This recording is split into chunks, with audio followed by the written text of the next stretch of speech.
Hello everyone, back again with movie and tune recap. Today, I'm going to explain an Italian psychological horror film from 2021, titled A Classic Horror Story. Spoilers ahead, so watch out and take care. The movie opens with a woman covered in injuries, restrained on a table in an unknown location.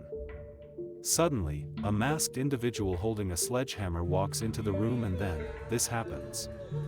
The scene then shifts to Elisa, a young woman planning to carpool through a rideshare app to her parents' home in Calabria to have an abortion, though she remains uncertain about her decision. While speaking with her mother on the phone, her mother reminds her to eat well in preparation for the surgery the next day, as the doctor advised she must be in good health.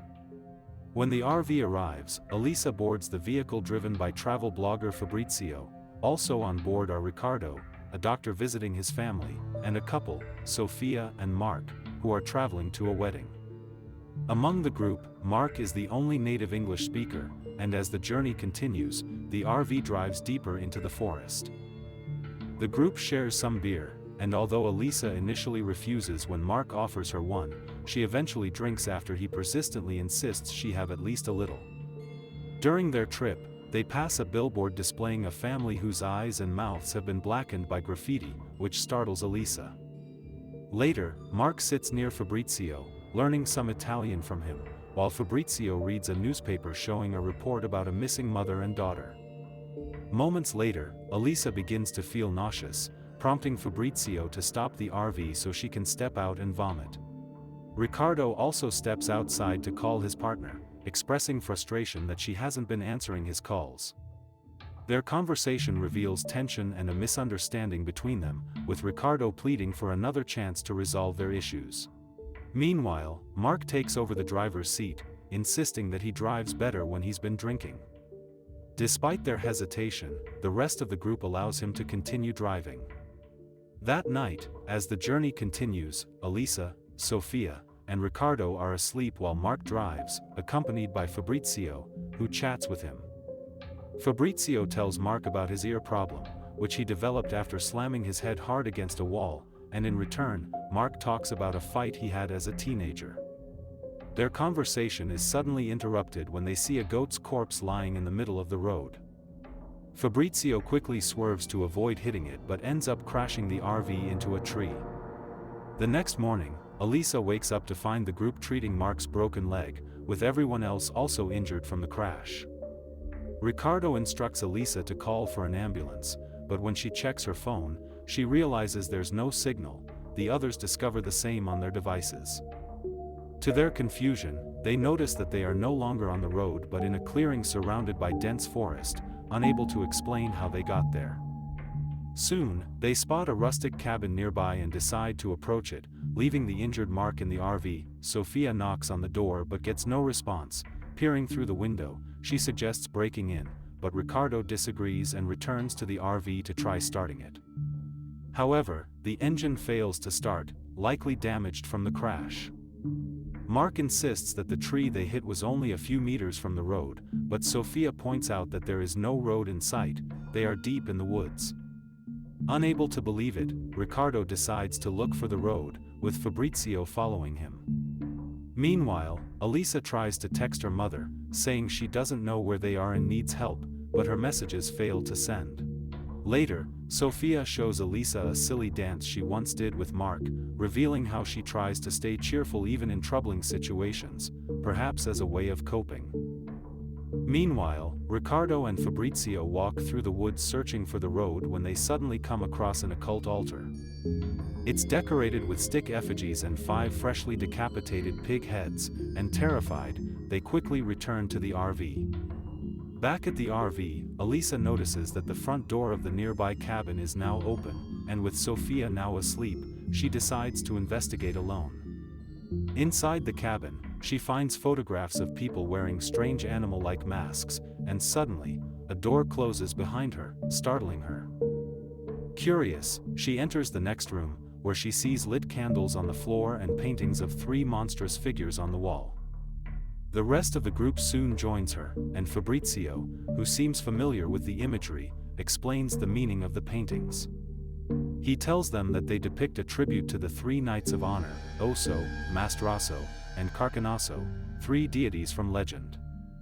According to him, starving farmers once summoned these brothers from another world to save them from famine. In return, the trio demanded a sacrifice, someone's eyes, ears, and tongue, representing each brother's lack of sight, hearing, and speech. The villagers later formed a cult devoted to these deities, and the group begins to see the discovery as a threat to their lives. Fabrizio nervously remarks that everything happening feels like something straight out of a classic horror movie. That night, while the group rests inside the RV, they chat for a while before Fabrizio steps outside to relieve himself. As he does, he spots two people standing in the darkness, both wearing masks. Back in the RV, Ricardo watches a video of his daughter on his phone when he suddenly hears noises coming from the cabin. The group looks out the window, trying to see what's happening, before Elisa and Sofia decide to investigate. Inside the cabin, Sofia discovers a trapdoor in the ceiling and pulls down a ladder, and she climbs up first. Moments later, Fabrizio rushes back to the RV, frightened, claiming that someone is in the woods. Ricardo leaves the RV with him, and together they head toward the cabin, where they all climb the ladder and move into the attic. In the attic of the cabin, the group discovers a young girl trapped inside a cocoon of hay, and to their horror, they realize her tongue has been mutilated. Suddenly, a red light floods the area as an alarm blares in the distance, causing the girl to cry. She seems to understand what the sound means. The group looks out the window, and to their shock, sees three masked figures dragging Mark out of the RV. The figures take him into the cabin and tie him to the living room table. Hiding in the attic, the group is forced to watch as the masked figures brutally torture and kill Mark by gouging out his eyes and smashing his feet with a wooden hammer. The killers appear to be the same three brothers depicted in the paintings they saw earlier. After the gruesome act, the trio drags Mark's body outside, and both the red light and alarm fade away. Traumatized by what they've witnessed, the remaining group waits until dawn to make their escape. The next morning, Ricardo frees the young girl from the hay cocoon, and she clings tightly to Elisa, and Ricardo tells Elisa that the girl is now her responsibility. The group then flees into the forest and eventually reaches a clearing filled with abandoned and damaged vehicles. They realize they are not the first victims of the cult's fanatics, and desperate, they begin scavenging the area for supplies. Frustrated by their lack of progress, Ricardo lashes out at the others for not searching properly. He blames Sofia for their situation, saying they're only here because of Mark. Sofia angrily retorts, questioning what kind of doctor uses a carpool service, to which Ricardo dismissively responds, asking what that has to do with anything. Meanwhile, Elisa sits in a ruined car with the young girl and learns her name is Chiara through her diary. Inside, she finds a photo of Chiara's family and realizes Chiara is the only survivor. Elisa asks if Chiara knows a way out of the woods, and since the girl cannot speak, she writes her response in the diary, but her answer is vague. Suddenly, the group hears the alarm sounding again and quickly leaves the clearing. Following Fabrizio's lead, they somehow end up back at the cabin, only to discover that the RV is now missing. Confused, Fabrizio insists they were heading south, which causes Ricardo, the perpetually disappointed man, to become aggressive with him. As the sun sets, the group decides it's safer to stay in the cabin for the night, and that night, they share the only bottle they have and begin talking about their lives. Ricardo admits he once made a fatal mistake as a doctor that cost a patient's life, leading him to lose everything, including his right to see his daughter. Fabrizio then tells a story that unexpectedly turns out to be a joke, making everyone laugh before they eventually fall asleep. Later that night, Elisa wakes to the sound of another siren and sees a red light outside the cabin. When she steps out, she finds cultists, followers of the sect, standing before the cabin with Sofia, Chiara, and Ricardo held captive on a ritualistic stage. Suddenly, Fabrizio pulls her back inside as masked figures representing Oso, Mastaso, and Carcanaso begin the ritual. Sophia's eyes are gouged out, and Ricardo's ears are severed, and their mutilated parts placed on a giant scarecrow in which Chiara is trapped. Elisa watches the horror from the window, and after the brutal performance, the villagers begin hanging bells around their necks. Elisa breaks down crying for the deaths of Sophia and Ricardo, and Fabrizio comfort her. Later, Elisa returns to the bottle they had been drinking from and realizes they didn't wake because something had been slipped into it. She also notices that Fabrizio never drank from it and asks why. He offers a weak excuse, that he was afraid, and hugs her again. Elisa hears a sound coming from him, a small device he is wearing, and when she removes it and listens, a voice instructs someone to take the girl below the deer.